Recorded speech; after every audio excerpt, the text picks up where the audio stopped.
Annapurna Circuit. This is the Throng Pass. Annapurna Circuit, Throng Pass.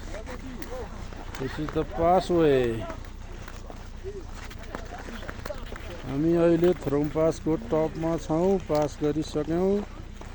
अब ओह्रालो जाने क्रममा छौँ। भिडियो हेर्नुहोस् है, यो थ्रोङ पासको टप हो साथीहरू। यो ओह्रालो आउने बाटो हो, यी तल यस्तो यस्तो बाटो छ। र अनि यसरी आइसकेपछि यहाँ पास छ, झन्नाहरू छ, यस्तो छ। हेर्नुहोस्, यो पारिपट्टि अरू हिमालहरू छ।